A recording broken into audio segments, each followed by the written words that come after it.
continuity and differentiability of function of single variable। वापस थोड़ा थोड़ा इंट्रो टाइप का ही है, बहुत ज़्यादा नहीं है अपने पास, क्योंकि ऑलरेडी हम लोग इसको बहुत पढ़ चुके हैं। लेकिन हाँ, जो मेन थ्योरम है, Lagrange mean value theorem, Rolle's theorem, वो सब हम इसमें समझेंगे, जिससे आगे पढ़ाते वक्त जहाँ उनकी जरूरत पड़े उनको फिर ये ना हो जैसे अभी पढ़ाएं पूरी क्लास में मैक्सिमम लोग रोल्स और लैग्रेंज मीन वैल्यू थ्योरम भूल चुके। रोल्स थ्योरम, रोल्स, किसी को रोल्स थ्योरम का स्टेटमेंट याद है? रोल्स थ्योरम नहीं, पूरी शर्तों के साथ, ऐसे थोड़े पूरी शर्तों के साथ बताओ। हाँ बोलो,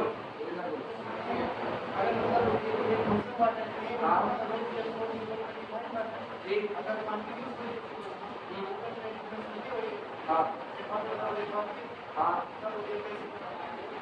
तब क्या होगा?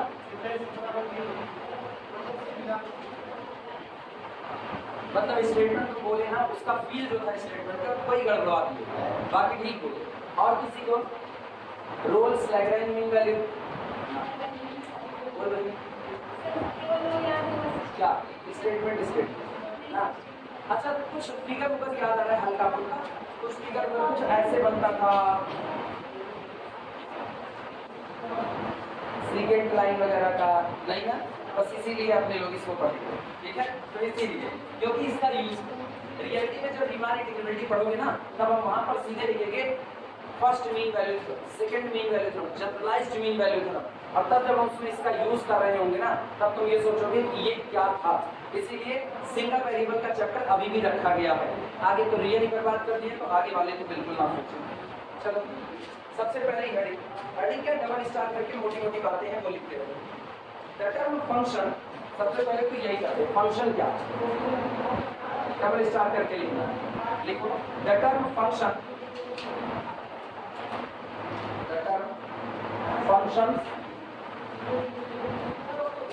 function was first used by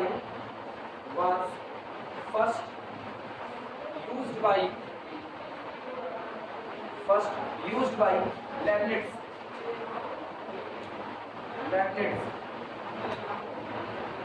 to denote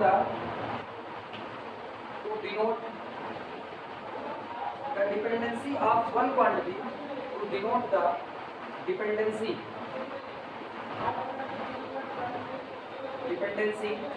of one quantity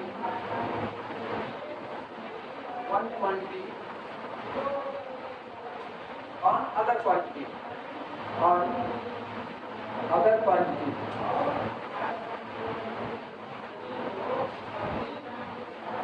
function शब्द सबसे पहले लेibniz ने इस्तेमाल किया था, और जो हम लोग आज फंक्शन पढ़ते हैं इस प्रोस्पेक्टस में नहीं इस्तेमाल किया। वो केवल और केवल फंक्शन को इस प्रोस्पेक्टस में इस्तेमाल किए होते, एक क्वांटिटी किसी दूसरी क्वांटिटी पर क्या कर रही है, डिपेंड कर रही है। और आज भी अगर तुम देखो ना, तो बेस आइडिया है, आज भी बेस आइडिया हम लोग क्या लिखते हैं, y is equal to function of. यहाँ पर होता क्या है, y डिपेंड करता है किस पर, x पर, यानी एक क्वांटिटी y डिपेंड करती है दूसरी क्वांटिटी किस पर, x पर। तो डिपेंडेंसी के रिलेशन के लिए लेibniz ने सबसे पहले किसका इस्तेमाल किया था, फंक्शन शब्द का इस्तेमाल किया हुआ था। छोटा मुझे जानते ना, कोई पूछे तो बच्चे उसको बता तो सको कि हाँ ये चीजें तो हम जानते हैं। आगे लिखना, फिर स्टार्ट करके वापस लिखना, any relationship between two phenomena, any relationship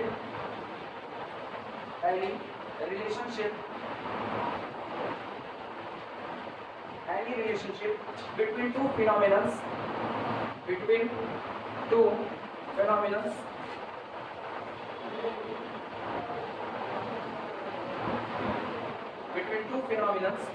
is not necessarily a function, is not necessarily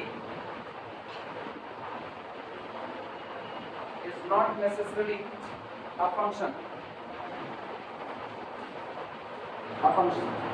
ये अगर आपको दो फिनोमेना, दो घटनाओं के बीच में कोई संबंध नजर आता है, तो कोई जरूरी नहीं है कि वो एक फंक्शन का काम करे। Any relationship between the two phenomena is not necessarily a function। दो घटनाओं के बीच में संबंध फंक्शन हो भी सकता है और नहीं भी हो सकता। और हम लोग इंटरमीडिएट में इसी बात को पढ़ते थे, every relation not be a function, but every function must be a relation. और बाद में जब हम लोग इसी को ग्राफिकल टेस्ट से पता करते थे कि आखिर एक एक्सप्रेशन लिखा गया, पहले तो ये जानो, अगर आपको दिया गया f of x is equal to sin x, f of x is equal to sin, function है या नहीं, फंक्शन है या नहीं, f of x is equal to sin x, y बराबर x स्क्वायर, y बराबर x क्यूब अपने लोग लिख दिए, ग्राफ दिखा देते तो हम तुमको ग्राफ बना करके दिखा देते हैं।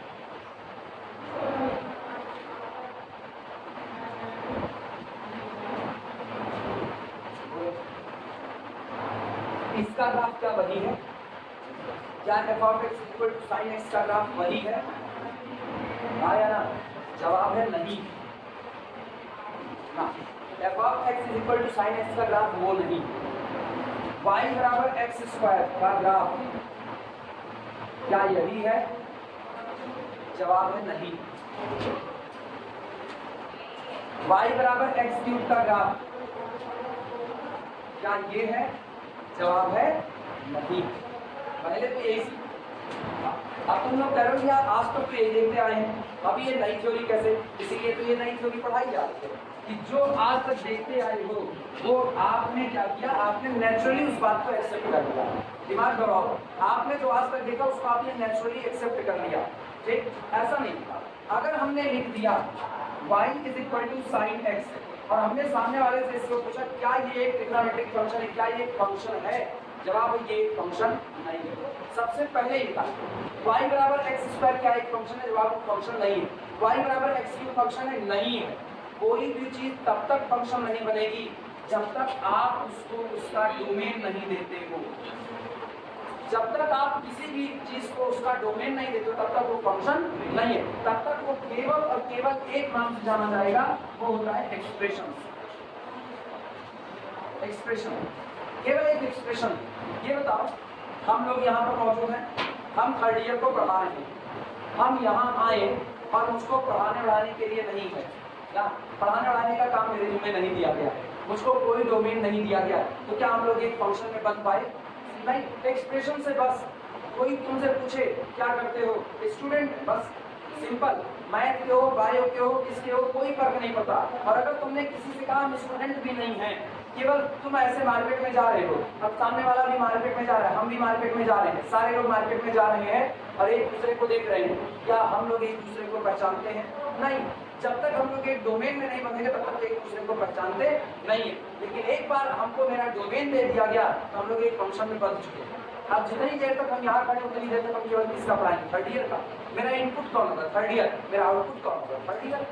जितनी देर तक अभी हम थर्ड सेमेस्टर में थे उतनी देर तक मेरा इनपुट कौन था? Third year. और आउटपुट भी कौन था? Third year. यानी जितनी देर तक आप किसी क्लास में हो उस क्लास के अकॉर्डिंग बिहेव कर रहे हो, यानी वही आपका क्या है? डोमेन। जब तक आप किसी चीज को उसका डोमेन नहीं देते हो तब तक वो केवल और केवल एक एक्सप्रेशन भरा है और कुछ भी। तो y बराबर साइन एक्स एक एक्सप्रेशन है, y बराबर एक्स स्क्वायर एक्सप्रेशन है, y बराबर एक्स क्यूब एक्सप्रेशन है, ये सारे एक्सप्रेशन है। और जैसे आपने इनको इनका डोमेन दे दिया, ये क्या हो चुके हैं?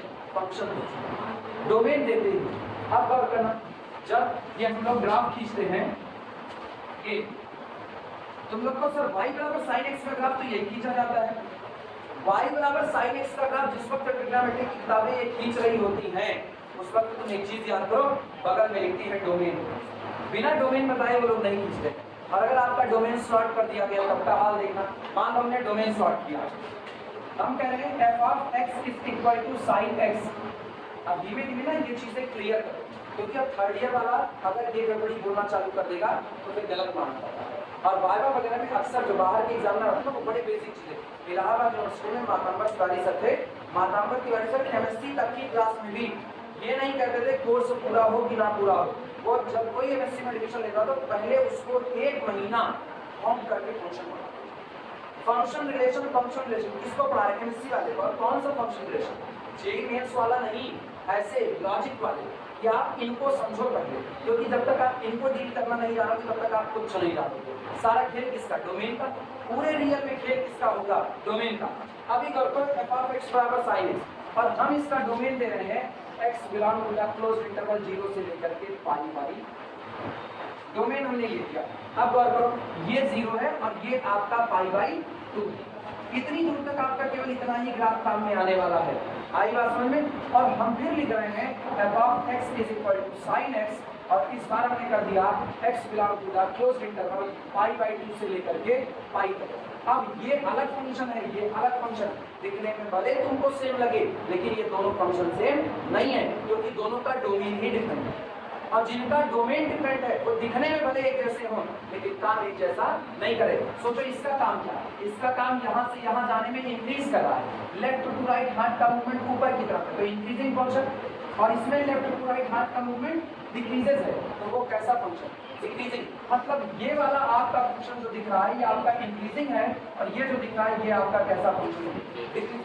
दिखने में एक जैसा, लेकिन बदल क्या दिए, डोमेन, और डोमेन को बदलने से ये बदल गया। अब तुम ये सोचो, अगर तुमने इसी को फंक्शन कहा होता f(x) = sin x, तुम इसी को फंक्शन कह दो, तब तो तुम हर डोमेन पे इसको एक बराबर करोगे, हाँ या ना। जबकि ये क्या हो चुका है, एक्सप्रेशंस, और एक एक्सप्रेशंस अलग अलग हो जाएगा, अलग अलग फंक्शन बना देगा अगर उसका डोमेन बदल दिया। हमको कोई पूछे कौन है टीचर, सिंपल सा, कौन है टीचर, तो हम केवल एक एक्सप्रेशंस भर बन के रह गए, मुझको मेरा डोमेन नहीं दिया गया। लेकिन गौर करो, हम ही हैं, सेम कुछ नहीं निकल आई है। थर्ड सेमेस्टर में पढ़ा रहे थे तब वहाँ थर्ड सेमेस्टर का पढ़ा रहे थे, अब थर्ड ईयर में आए तो थर्ड ईयर का पढ़ाने लगे। या हम दो अलग जगह पर दो अलग जैसा बिहेव कर रहे हैं कि नहीं कर रहे हैं। और जब आप दो अलग जगह पर बिल्कुल अलग तरीके का बिहेव कर रहे हो, तो इसका मतलब आप सेम फंक्शन तो नहीं हो सकते। आप फंक्शन कैसे हो, अलग अलग। अभी कॉलेज पहुंचेंगे, कॉलेज में वहां पर अगर एमएससी की क्लास है तो वहां पर एमएससी के टीचर हैं, और यहाँ है तो यहाँ पर बीएससी पढ़ा रहे हैं। अंतर आ गया दोनों में कि नहीं आ गया? तो इसका मतलब दिखने में भले लोग एक जैसे हों, लेकिन डोमेन से डिसाइड होगा कि आप लोग सेम फंक्शन हो या फिर आप लोग डिफरेंट फंक्शन। क्लियर हुआ? फिर गौर करना, अगर हम कितने एरिया की बात करें, ये वाला एरिया, तो गौर करें इतने में 0 से लेकर के पाई तक, 0 से पाई तक साइन कैसा रहा, पॉजिटिव। लेकिन पाई से लेकर के 2 पाई तक साइन कैसा रहा, नेगेटिव। तो आपकी सोचो ये और ये बिल्कुल अलग, एक तरफ केवल पॉजिटिव पॉजिटिव और एक तरफ केवल नेगेटिव नेगेटिव, फिर अलग हो गया। जबकि आप हर बार डील किसको कर रहे हो, y बराबर साइन x को डील कर रहे हो। तो इसका मतलब सारे खेल किसका हो रहा है, डोमेन का। क्लियर हुई ये बात है? अब अगली बात सुनो, अभी समझो इसको धीरे धीरे। हाँ, अब हम तुमको वहां लेकर के चल रहे हैं जहां से मेन कहानी इसकी शुरू होती है। दो तरह के बेसिक डोमेन आते हैं, दो तरह। एक को कहा जाता है नेचुरल डोमेन, नेचुरल डोमेन, और दूसरे को कहा जाता है रेस्ट्रिक्टेड डोमेन, रेस्ट्रिक्टेड डोमेन। या और इसी को कहा जाता है man made domain, man made domain. ठीक, वैसे मेरे को ना ये नाम थोड़ा कम सही लगता है, क्योंकि ये नाम ना जेंडर इक्वलिटी की बात नहीं करता है। मैन मेड डोमेन, वो डोमेन जिसको आदमी बनाए, तो वुमेन मेड डोमेन फिर होना चाहिए ना, तो इसको ऐसा होना चाहिए ना, वुमेन मेड डोमेन ऐसा होना चाहिए, मेरी थ्योरी है वुमेन मेड डोमेन। ठीक है, या फिर इसका सबसे अच्छा नाम है forcefully made domain, forcefully made domain.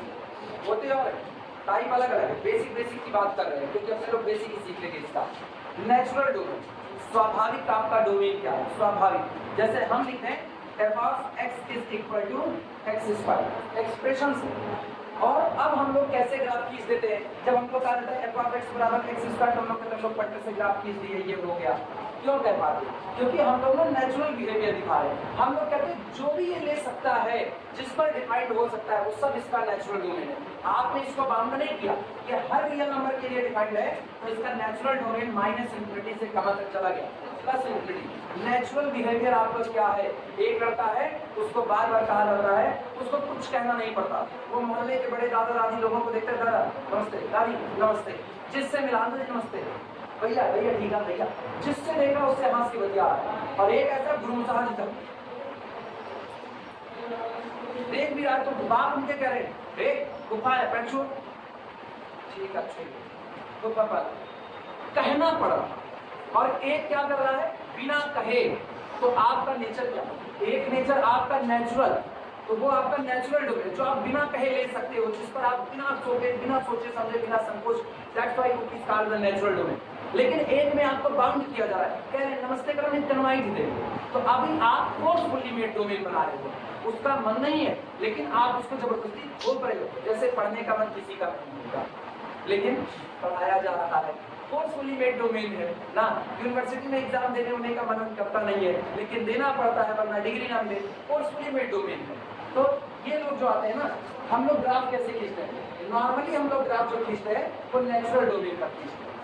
Normally जो ग्राफ खींचते हैं वो नेचुरल डोमेन। जैसे अब मेरे को कोई कहना सर y बराबर साइन एक्स का ग्राफ क्या होगा, तो हम भी ध्यान नहीं देंगे कि हम उससे कहें y बराबर साइन एक्स तो एक एक्सप्रेशन है, जरा हम उसको डोमेन दो तब तो ग्राफ बताएंगे। हम हर तरह कहेंगे y बराबर साइन एक्स का ग्राफ ये ऐसे ऐसे साफ की तरह दवा बना दिया, क्यों? क्योंकि हमने क्या दिया उसका नेचुरल डोमेन दिया। मुझको पता है साइन फंक्शन किसका है, आर क्लब का, माइनस इंफिनिटी से पहला है कहाँ तक, प्लस इंफिनिटी। तो आप हमेशा ग्राफ बनाते वक्त नेचुरल डोमेन को सोच लेते हो।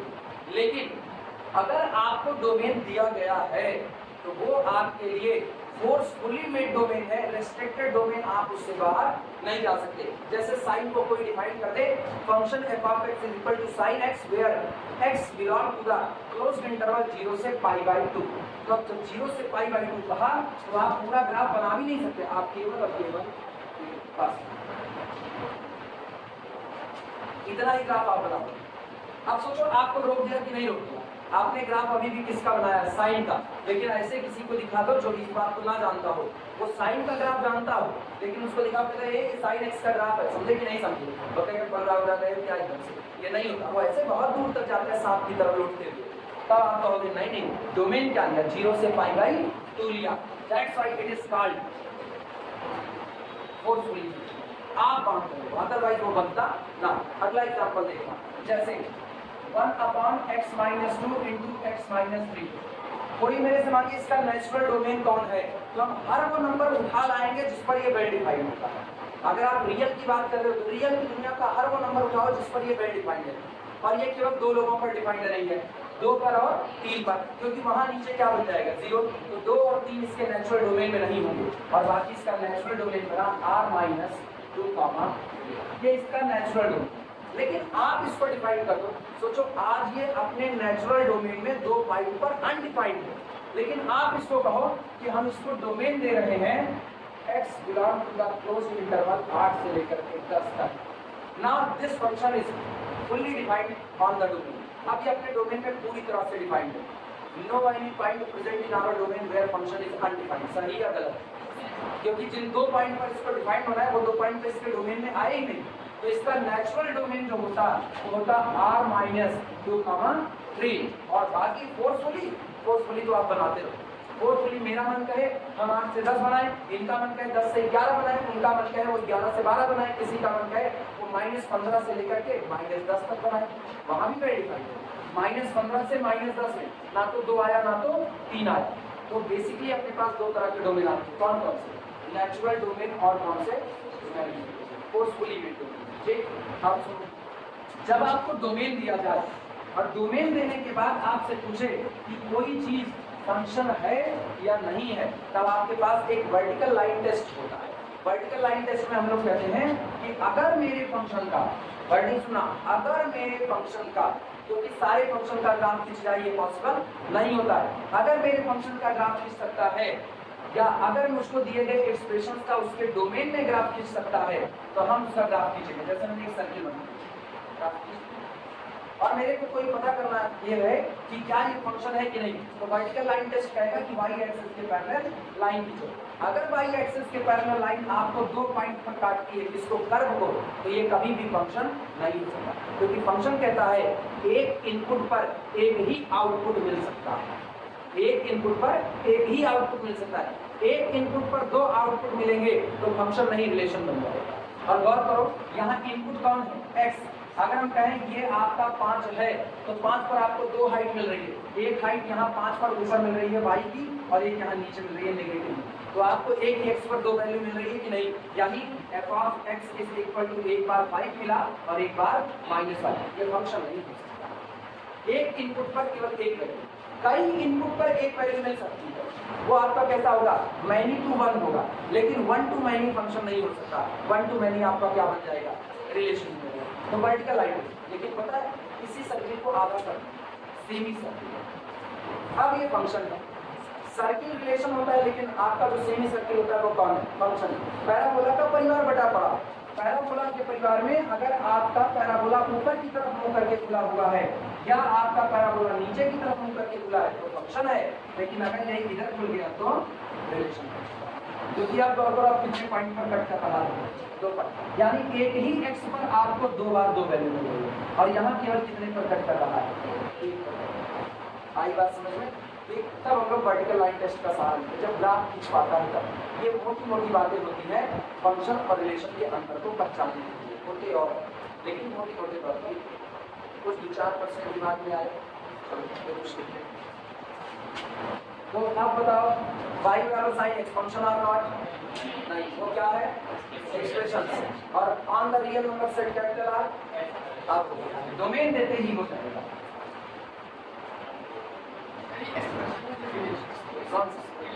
एक्सप्रेशन डोमेन चाहिए, रिलेशन भी किससे लोगे, रिलेशन के लिए भी तो डोमेन चाहिए। एक एक्सप्रेशन से रिलेशन नहीं हो सकता जब तक उसको कोई डोमेन ना, तब तक कोई रिलेशन नहीं हो सकता है। अभी देखो हम ऐसे क्लास में खड़े हैं, क्या फर्क पड़ा, तुम लोग कोई फर्क पड़ा, देखो हंस रहे हो, क्यों, डोमेन नहीं पता ना अपने को, डोमेन नहीं पता। अच्छा हम ऐसे सड़क पर चल रहे हैं, हाँफते रहो जैसे लगे दमा मरीज हो, दुनिया थोड़े ना देखेगी। जब तक मुझको डोमेन नहीं मिलेगा, डोमेन मिल जाए तब लोग पूछेंगे यार किसका मर्डर करने जा रहा है इतना खुला हुआ ना, तू बड़ा तरफ तक ना जा। डोमेन मिल गया, लोग आपसे कनेक्ट होते हैं तभी आपको डोमेन मिलता है, और डोमेन मिलेगा तभी रिलेशन। मेरे से कोई कनेक्ट ना, हम अपने घर में बैठे रहे, अपने घर में ले करके लाठी पूरी दीवार तोड़ रहे हो, अपना सर फोड़ रहे हो, क्या ही फर्क पड़ता है दुनिया को, कोई नहीं। क्यों, मेरे साथ रिलेशन में कोई जुड़ा नहीं है। लेकिन जब लोग मेरे साथ रिलेशन में जुड़ेंगे तो मेरा डोमेन बदल जाएगा, और जैसे डोमेन बनेगा तब रिलेशन आना चाहिए। तो इसीलिए नाम अलग अलग दिए, एक्सप्रेशंस, फिर रिलेशंस, फिर फंक्शंस, वहां से बिल्ड करता है। इसी चीज को यहाँ पर लिखा ये गया any relationship between the two phenomenons is not necessarily a function. दो घटनाओं के बीच में होने वाला संबंध फंक्शन बने ये कोई जरूरी नहीं है। अब आगे लिखना, फिर स्टार्ट करते हैं, फिर लिखना, लिखो अ function is a rule, a function is a rule. जो आपका फंक्शन होता है वो कुछ और नहीं, वो एक रूल होता है, एक नियम होता है। अ function is a rule for transforming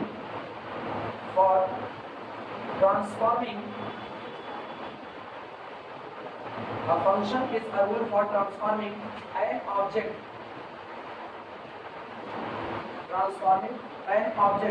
into another object,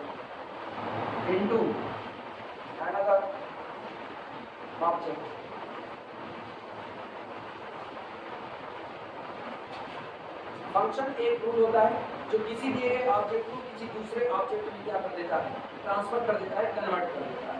example के तौर पर f of n is equal to 2n। यहाँ एक ऑब्जेक्ट कौन है,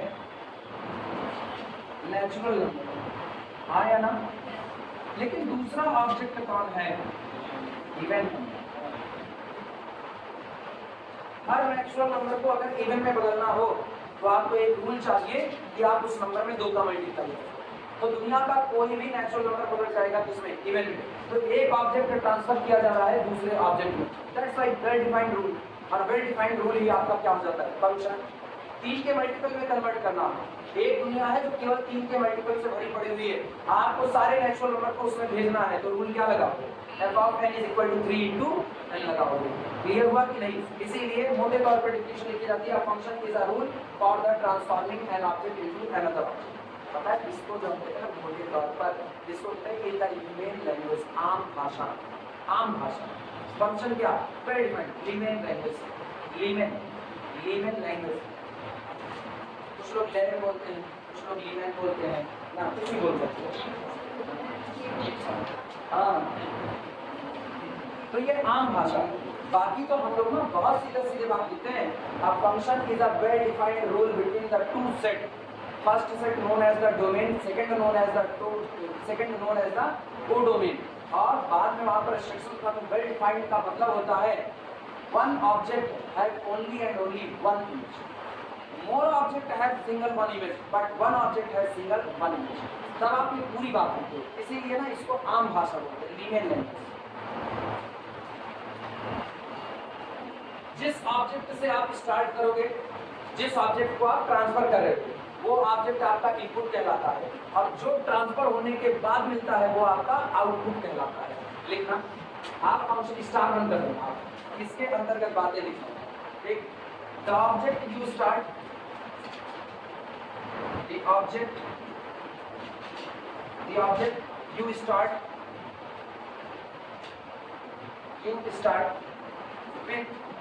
you start with is called input, and comes from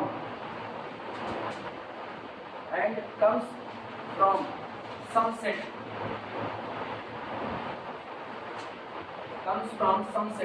called the domain,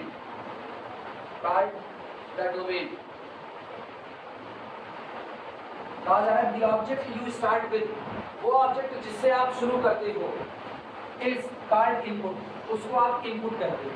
and comes, और ये input आता है फ्रॉम सम सेट, वो किसी ना किसी सेट से आता है, जिस सेट से आता है वही सेट आपका क्या बन जाएगा, डोमेन बन जाएगा। ठीक, फिर आगे लिखना start what you get back, जो आप इसके एवज में पाते हो, what you get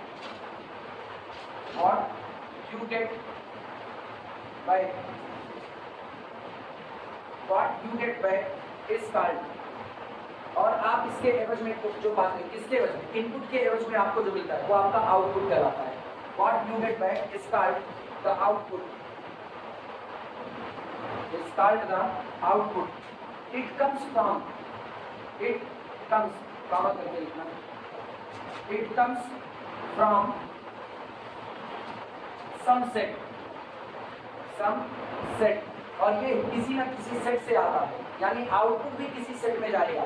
it comes from some set called the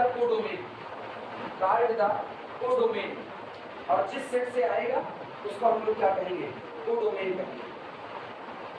ठीक, क्लियर हुआ? गौर से सुनना। पहली बात हमने क्या कहा, जो आपका फंक्शन होता है वो एक रूल होता है जो एक ऑब्जेक्ट को किसी दूसरे ऑब्जेक्ट में ट्रांसफॉर्म करता है। जो ऑब्जेक्ट ट्रांसफॉर्म हो रहा है वो इनपुट कहलाएगा, वो किसी ना किसी सेट से आता है, जिस सेट से आता है वो सेट डोमेन कहलाएगा। ट्रांसफॉर्म होने के बाद आपको जो मिलेगा वो आउटपुट कहलाएगा, वो किसी ना किसी सेट में जाएगा, और जिस सेट में जाएगा वो कौन कहलाएगा, कोडोमेन। और जो आउटपुट आ रहा है, अगर आप केवल उन्हीं आउटपुट को इकट्ठा कर लो तो वो आपकी रेंज कहलाएगा। स्टार 3 करके लिखना, स्टार 1, स्टार 2, स्टार 3 लिखना। जानते सब पहले से, आज हम तुमको आम भाषा में बातें लिखा रहे हैं। ठीक, और नोट्स आप सही सलामत बना रहे हो तो बिल्कुल पहली चीजें यही करनी पड़ती है कि आप भले उस चीज को जान रहे हो लेकिन आपको वो दूसरी चीजें लिखनी हो। हाँ, पढ़ते वक्त आप क्या करते हो, पढ़ते वक्त आप उनको छोड़ देते हो, ये तो हम जानते ही नॉर्मली। तो ये चीजें नोट्स को सिस्टमेटिक बनाने का तरीका है। नोट्स हमेशा ऐसी नहीं बना जाती है कि आप एक पूजा आप एक खाए, ऐसा नहीं। आप इनको आपको समझना, नोट्स ऐसी बनाओ कि कल को कोई और तुम्हारे परिचित का भी हो और उसको ये नोट्स ट्रांसफर करो तो उसको भी चीज़ें बेसिक से मिले कि वो भी अपने को कनेक्ट कर सके। ये नहीं भैया कहाँ लिखा चेक कागज बहनी कहाँ लिखे हैं नहीं जाने, फिर भैया बहनी खोजना चालू करे और भैया बहनी बैंगलोर में बैठे पड़े तो कहाँ से बड़ी छोटा शहर नहीं सोचा जाता, सोचा जाता तो बड़ा शहर सोचा जाता। कौन सा अब इतनी भी यार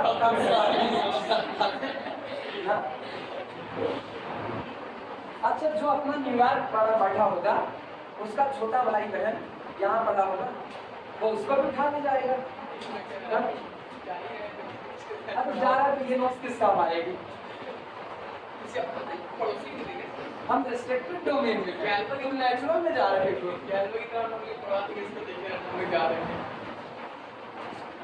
स्टार्ट करके लिखना, the range is the set of star 3 करके लिखो। The range is the set of all outputs. The range is the set of all outputs.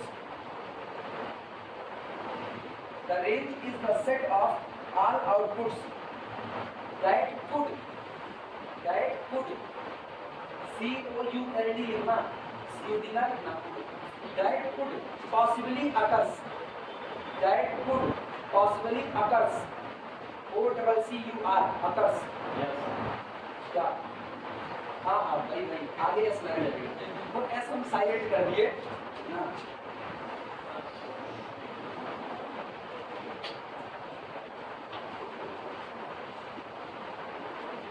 मतलब आप क्या कर सकते हो, आप अपने फंक्शन को एक मशीन के तौर पर सोच सकते हो, एक ऐसी मशीन जिसमें आप कुछ भी डालोगे वो सबको ट्रांसफॉर्म करके कहीं ना कहीं पर भेज देगी। एक ऐसी मशीन, संतरे का जूस निकालने वाली मशीन फंक्शन है। आप इधर से संतरा डालते हो, ये दो चीजें दो बार देता है, वो बाई प्रोडक्ट भी देता है। एक तो वो आपको जूस निकाल करके दिया, दूसरा वो आपको गुच्छा निकाल करके दिया। मन हो तो आप वो भी खा सकते हो, प्रोटीन से भरपूर। संतरे का जूस हम निकालते हैं यार। हाँ, मेरे को संतरे के अंदर में जो छोटे छोटे बीज होते हैं ना, उसको खाने में दिक्कत होती है। मेरे को ये लगता था बचपन में, अभी तो नहीं होते कुछ भी खा ले, लेकिन बचपन में लगता था वो पेट में चला गया तो यहाँ संतरे का पेड़ निकलेगा, पूरा मोहल्ला संतरा खाएगा, हम खाएंगे। अब मेरा मुँह ऐसे खुला रहेगा, अब लोग संतरे का टेस्ट ले रहे हैं, कौन नहीं बताएंगे, पेड़ निकलेगा तब बताएंगे। सबसे ज्यादा डर लगता था ना जामुन का बीज खाने में। ना जामुन का पेड़ देखो बड़ा बड़ा, अब तुमको पता चला पेड़ से ऐसे जामुन का पेड़ निकलेगा इतना बड़ा पूरे मोहल्ले में। अच्छा, अगर सचमुच ऐसा होता, कल्पना करने की बात है, सचमुच ऐसा होता, मोहल्ले में 5-6 लोग तो होंगे जो जामुन का बीज निकल लेते, वो लोग मोहल्ले में टहलते कैसे? सोचो, कल्पना करो, जिधर होता उधर ऐसे पूरा पेड़ घूम रहा होता, और आंधी आती तो इन लोगों को बांधना पड़ता, नहीं ये लोग इधर इधर घर तोड़ रहे होते। हम अगर मूवी में डायरेक्टर होते, बहुत अच्छी मूवी बनाते, कार्टून मूवी। मेरी इमेजिनेशन पावर नहीं, बच्चे खुश रहते हैं और बच्चे बढ़िया लगती है।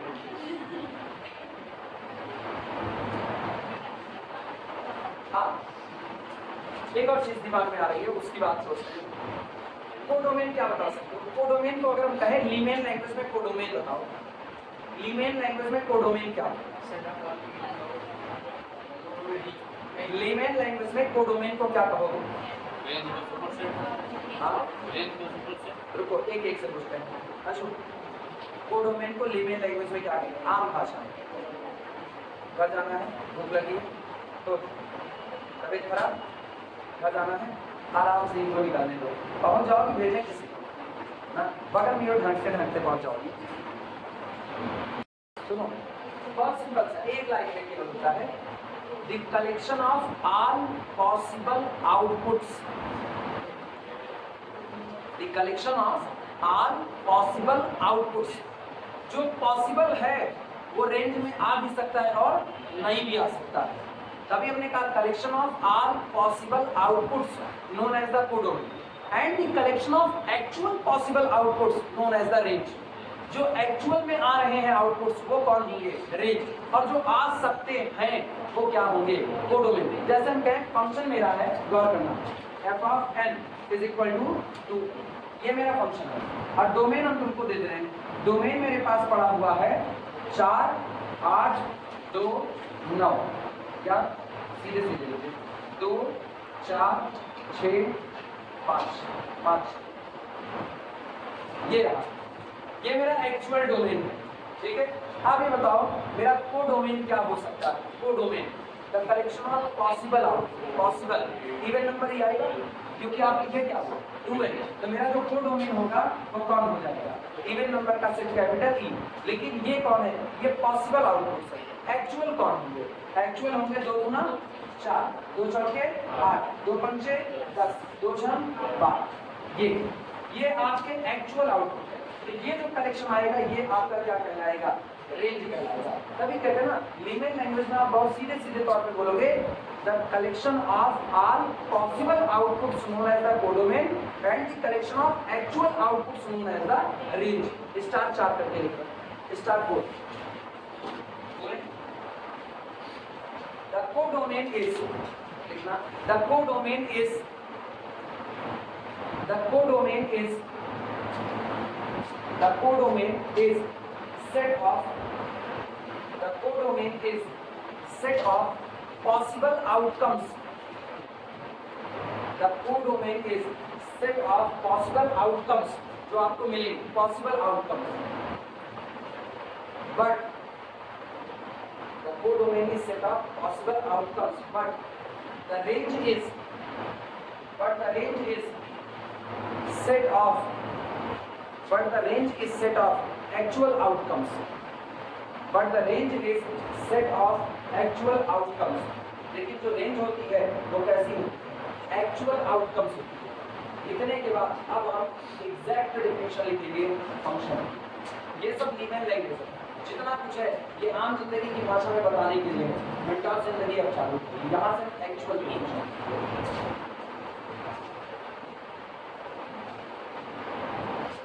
होता है ना। कोई तुमसे पूछे, जैसे लोग कहें ना लिमिट बताओ, लिमिट की डेफिनेशन, तो लिमिट की दो डेफिनेशन होती है, एक डेफिनेशन आप बताते हो मैथमेटिकली और एक डेफिनेशन आप आम जिंदगी में बताते हो।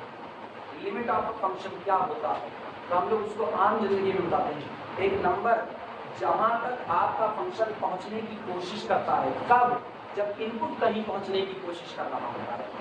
When input approaches to some number, then our function also approaches to some number.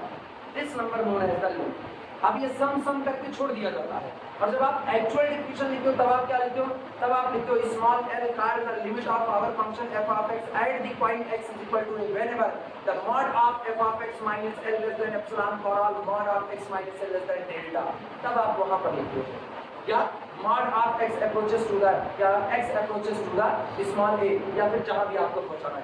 ये मैथमेटिकल टर्म है, मैथमेटिकल बातें सबको समझ में आए वो नहीं होता, इसीलिए आप उनको आसान भाषा में आम जिंदगी में बनाते हो। तब कोई पूछा ना लिमिट क्या है, तो उसको एक बात कही जाती है बस, टेंडेंसी, किसी चीज की tendency.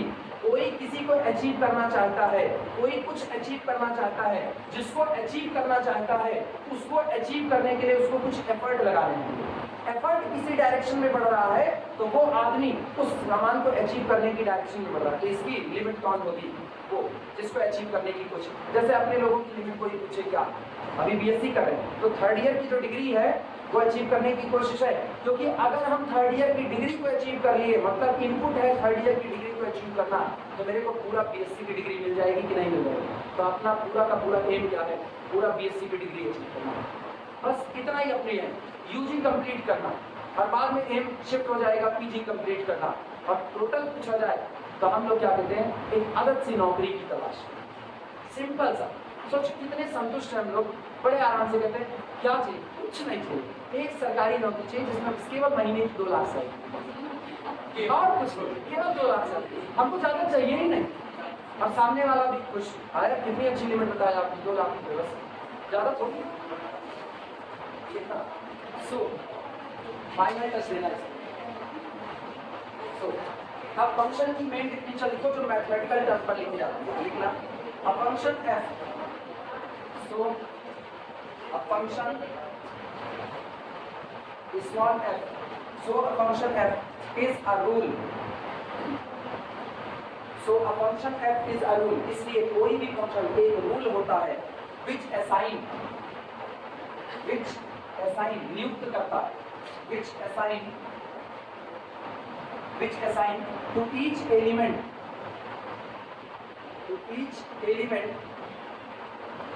which assign each element of the set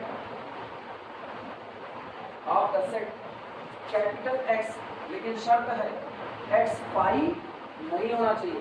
ये बताओ पूरा सेट खाली है तो आप मैपिंग किसको डिफाइन कर रहे हैं, उसके लिए तो आपको रिलेशन होने के लिए लोगों को होना कंपलसरी है। रिलेशन ना हो, आप अपने घर में अकेले हो, काहे का रिलेशन, न माँ है, न बाप है, न भाई है, न बहन है, कोई नहीं, काहे का रिलेशन। बैठे रहो भूत की तरह, आप खुद अपने आप में एक रिलेशन ना, खुद से बतियाओ, शीशा देखो, अपने से बतियाओ।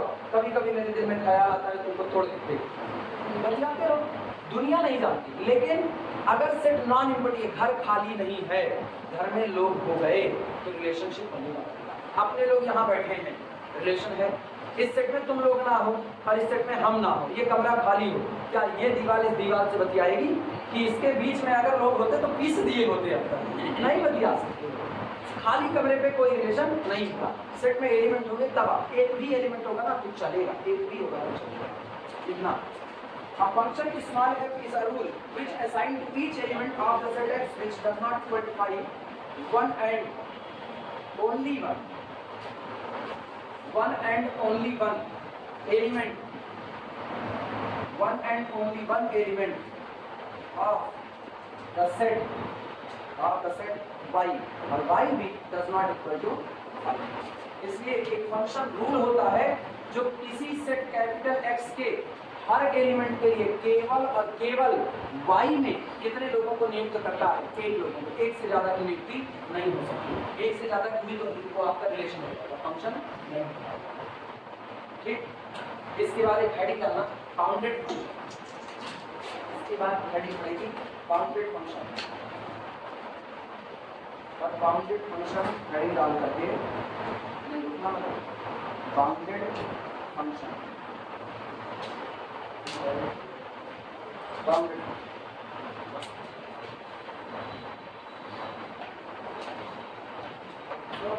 सिंपल सा फंक्शन को क्या कहते हैं? बाउंडेड। फंक्शन बाउंडेड है तो इसका मतलब फंक्शन क्या? एक रूल है। रूल क्या? जो आप इनपुट दोगे और इनपुट के बाद आपको क्या देगा? आउटपुट। ये बताओ, आप इनकी बात करो, f of n is equal to 2n और आपको हम डोमेन दे रहे हैं। डोमेन आपका जो है वो पूरा का पूरा नेचुरल नंबर का सेट है। ठीक, जब इसमें n is equal to 1 दो, आउटपुट क्या मिला? 2। आप 2 दो तो क्या मिलेगा? 4। 3 दोगे तो 6, 2 लाख दोगे तो 4 लाख। बढ़ता जा रहा है कि नहीं? आप डोमेन का इनपुट दे रहे हो और ये लिखने का नाम मेरे लगातार बढ़ता जा रहा है। क्या ये बन सकता है? आप हर बार एक बड़ा आउटपुट पा जाओगे तो आप अपने फंक्शन को बांध नहीं पा रहे। लेकिन अब की गौर करना, अब की बार हम करेंगे 1 2 3 8। अब जरा 1 दो तो क्या मिलेगा? 2, 2 देने पर 4, 3 देने पर 6 और 8 देने पर 16। इससे ऊपर कुछ मिलेगा नहीं, बन गया। जिस दिन आपकी रेंज बन जाए उस दिन आपका फंक्शन बाउंडेड हो, और जिस दिन आपकी रेंज अनबाउंडेड हो जाए उस दिन आपका फंक्शन क्या होगा? अनबाउंडेड फंक्शन होगा। लिखना इस बात को, बोले लिखो। A function is said to be bounded. A function is said to be bounded. A function is said to be bounded. एक फंक्शन को बाउंडेड कहा जाएगा। A function is said to be bounded if its range is bounded. If its range is bounded. If its range is bounded. Otherwise, it is unbounded. Otherwise, it is unbounded. अगर ऐसा ना हुआ, मतलब range bound ना हुई, तो आपका function क्या हो जाएगा? अनबाउंडेड। इतनी बातें समझ में आई? कुछ नया मिला? कुछ नया मिला?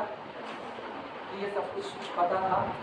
अगर कुछ नया मिला तो आज की क्लास का कुछ लॉजिक निकला, अदरवाइज अभी बेसिक लॉजिक चल रहा है। आई बात समझ में? इसी पर रोको, कल की मुलाकात होगी के साथ। अब चलो कॉलेज की तरफ। आज